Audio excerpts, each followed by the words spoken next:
Dear students, today we will talk about hyperaldosteronism. High level of aldosterone in the blood is called as hyperaldosteronism. हमें पता है कि इसके अंदर जो है जो क्या क्या सिम्टम्स होंगे, तो इसको समझने के लिए आप लोगों ने एल्डोस्टेरोन के फंक्शन को जानना है। तो हमने एक बार पढ़ा भी है, तो इसको दोबारा से थोड़ा रिवाइज कर लेते हैं। फर्स्ट करते हैं, ये हमारे पास नेफ्रॉन है। Let's say this is nephron. ये क्या है? नेफ्रॉन है। इसके साथ ब्लड वेसल भी मौजूद होते हैं। नेफ्रॉन है ये, और इसके साथ जो है करीबी ब्लड वेसल्स जो है मौजूद है। ये क्या है? ल्यूमन है नेफ्रॉन का। And closer to it we know that blood vessel peritubular capillaries ये मौजूद हैं। तो फर्स्ट करते हैं हमारे पास पेरीट्यूबुलर जो है कैपिलरीज हैं।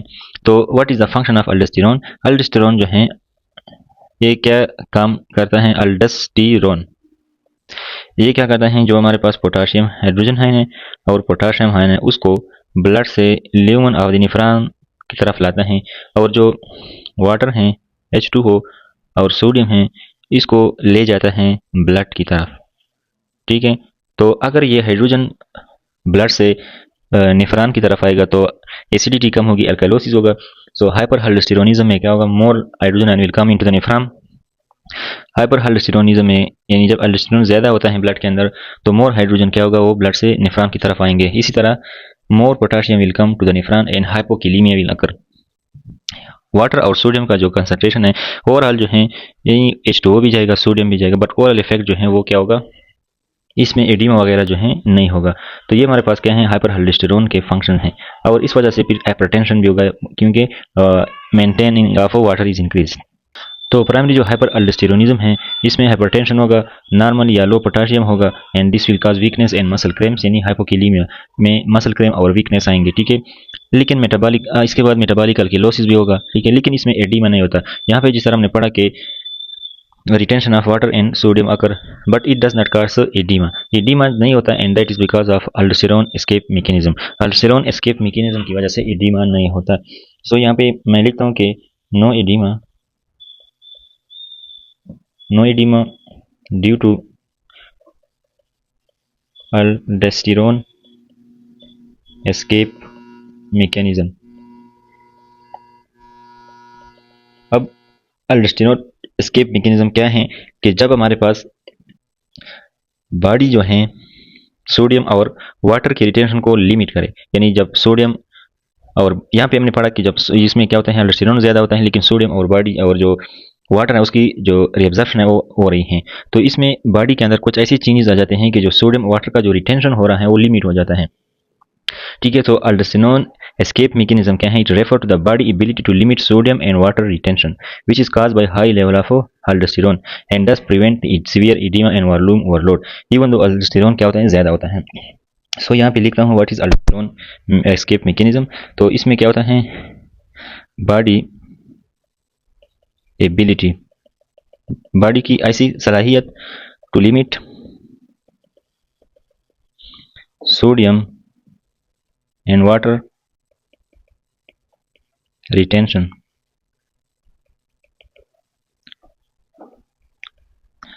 caused by high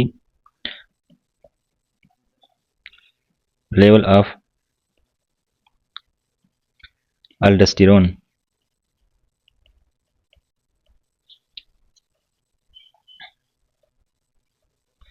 blocking या preventing edema। ठीक है, and even though high aldosterone still we have more, but इसके बावजूद भी हमारे पास क्या होता है? एडिमा जो है या फ्लूइड ओवरलोड जो है वो इनहिबिट होता है।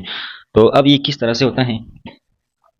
इसका मैकेनिज्म क्या है? इसको थोड़ा डिस्कस कर लेते हैं कि ये किस तरह से जो है बॉडी जो है sodium and water, sodium and salt और जो हमारे पास वाटर है उसकी रिएब्जॉर्प्शन को इनहिबिट करता है, यानी इसको क्या करता है? लिमिट करता है। मैकेनिज्म में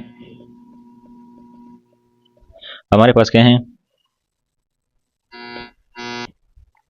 कि यहाँ पर ANP जो है रिलीज होता है, एट्रियल ANP जो है रिलीज होता है, एंड वी नो दैट ये क्या करता है? Increase sodium and water excretion in the kidney. तो एक चीज़ तो है कि ANP जो है हमारे पास क्या होता है? एक्सक्रीट होता है, और वो सोडियम और वाटर रिटेंशन को क्या करता है? इंक्रीज करता है, रिएब्जॉर्प्शन को डिक्रीज हो जाता है। इसके बाद क्या होता है? रेनिन जो है सप्रेस हो जाता है, सप्रेशन ऑफ हाइपरटेंशन है तो रेनिन जो है सप्रेस हो जाता है। So suppression of renin and angiotensin, और ये क्या करता है, अल्डोस्टेरोन की फर्दर सिक्रीशन जो है इनहिबिट करता है। तो इसमें क्या हो जाता है, जब रेनिन सिक्रीशन जो है सप्रेस हो जाती है तो ये क्या करता है, इनहिबिट या ब्लॉक फर्दर, यानी मजीद अल्डोस्टेरोन फिर नहीं प्रोड्यूस होता, फर्दर जो अल्डोस्टेरोन है उसकी ब्लॉक करता है सिक्रीशन को। So block further अल्डोस्टेरोन secretion. तो जब मजीद अल्डोस्टेरोन नहीं बनता तो इस वजह से ये जो वाटर एंड सोडियम रिएब्जॉर्प्शन वो लिमिट हो जाती है। और एक और चीज़ जो है कि GFR जो है हमारे पास इंक्रीज हो जाता है, increase GFR, glomerular filtration rate जो है वो क्या हो जाता है, ज़्यादा हो जाता है। और इस वजह से क्या होता है, अगर ज़्यादा फिल्टर होगा, मोर सोडियम एंड वाटर फिल्टर्ड, यानी अगर वाटर एंड सोडियम फिल्टर ज़्यादा होगा तो इसकी जो रेशन ऑफ एक्सक्रीशन है वो भी ज़्यादा होगा। सो मोर सोडियम एंड H2O एक्सक्रीशन या एक्सक्रीटेड, तो एक्सक्रीशन भी ज़्यादा होगा। तो ये कुछ चीज़ें हैं जो क्या करता है, decrease sodium and water reabsorption, और इस वजह से क्या हो जाता है, एडिमा जो है प्रिवेंट हो जाता है। और ये जो है हमारे पास क्या हो गया, हमारे पास अल्डोस्टेरोन एस्केप मैकेनिज्म। तो सबसे इसके बाद आते हैं बुक की तरफ। तो यहाँ पे क्या आता है, let's discuss warrior increase secretion of aldosterone, जब अल्डोस्टेरोन का सिक्रीशन ज़्यादा हो जाए from the adrenal gland, adrenal gland से। क्लिनिकल फीचर में हाइपरटेंशन होगा because of increase water retention, low और नॉर्मल पोटाशियम, लो और नॉर्मल पोटाशियम होगा, यानी हाइपोकैलेमिया होगा। किस तरह से होगा हमने डिस्कस किया, मेटाबॉलिक अल्कैलोसिस होगा because loss of hydrogen ion. Primary hyperaldosteronism जो है does not directly cause oedema, ये एडिमा काज नहीं करता, ठीक है। इनिशियली तो वाटर रिटेंशन हो जाती है, बट इसके कंपेंसेशन मैकेनिज्म की वजह से फिर क्या होता है, एडिमा नहीं होता, and that is due to aldosterone escape mechanism. जिस तरह अभी हमने डिस्कस किया कि जो अल्डोस्टेरोन एस्केप मैकेनिज्म है उसकी वजह से क्या होता है, एडिमा नहीं होता, एंड वी डिस्कस दिस। तो अल्डोस्टेरोन एस्केप मैकेनिज्म को दोबारा से एक दफ़ा फिर रिवाइज करते हैं। सो नो एडिमा, एडिमा नहीं होगा due to aldosterone escape mechanism. तो बॉडी एबिलिटी क्या होते हैं, to limit sodium and water retention, sodium क्या करता है और वाटर की, सोडियम वाटर की क्या हो जाती है, रिटेंशन हो जाती है, limit cause by high अल्डोस्टेरोन inhibit oedema even though high level of aldosterone is present. तो अब इसमें क्या कहा है यहाँ पे उन्होंने, जो सेकेंडरी हाइपर काज हैं ऑफ हाइपर अल्डोस्टेरोनिज्म, जिनमें हमारे पास हार्ट फेलियर वगैरह आते हैं, ठीक है, यानी हार्ट फेल हो जाता है। जब फेल हो जाते हैं तो इस वजह से फिर क्या होता है, अल्डोस्टेरोन जो है ज़्यादा प्रोड्यूस होता है ताकि मोर वाटर रिटेन करे, ठीक है, और इस वजह से इंपेयर करता है द अल्डोस्टेरोन एस्केप मैकेनिज्म, और इस वजह से एडिमा जो है हो जाता है। तो heart failure which is a cause of secondary hyperaldosteronism can cause oedema. Then we have primary hyperaldosteronism. Primary hyperaldosteronism में क्या होता है कि जो अल्डोस्टेरोन प्रोडक्शन है वो ग्लैंड से एबनॉर्मल होता है। So seen in a patient with bilateral adrenal hyperplasia या एड्रेनल एडिनोमा है, that is also called as Conn syndrome, जो कोन सिंड्रोम है। लेकिन इसमें जो है एड्रेनल हाइपरप्लेजिया है वो मोस्ट कॉमन है, तकरीबन 90% जो है प्राइमरी हाइपर अल्डोस्टेरोनिज्म का काज है। और जो एड्रेनल एडिनोमा है उनको हम कोन सिंड्रोम भी बोलते हैं। अल्डोस्टेरोन जो है ज़्यादा होगा फ्रॉम द ग्लैंड, और ये फिर क्या करता है, डिक्रीज करता है रेनिन को। So renin will be suppressed lead to treatment resistance hypertension. इसमें हाइपरटेंशन होगा और वो इस किस्म का हाइपरटेंशन होगा कि जो ट्रीटमेंट है वो इसका नहीं होगा। तो रेनिन में क्या होता है, खुद aldosterone produce, but if because of adrenal hyperplasia और adrenal adenoma high level of aldosterone is already present, तो रेनिन जो है नहीं होगा, डिक्रीज होगा।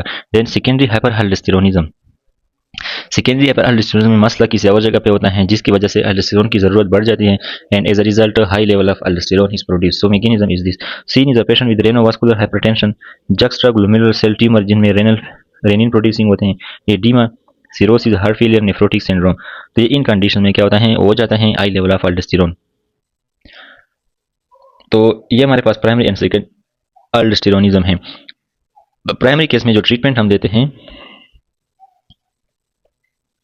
इसमें सबसे पहले सर्जरी है, यानी रेनलेक्टोमी है, ये रेनल ग्लैंड का रिमूवल है, और इसके बाद जो है स्पाइरोनोलेक्टोन भी देते हैं। स्पाइरोनोलेक्टोन जो है ये क्या करता है, अल्डोस्टेरोन के इफेक्ट को ब्लॉक करता है, क्या करता है, अल्डोस्टेरोन इफेक्ट को ब्लॉक करता है। So this is hyper अल्डोस्टेरोनिज्म।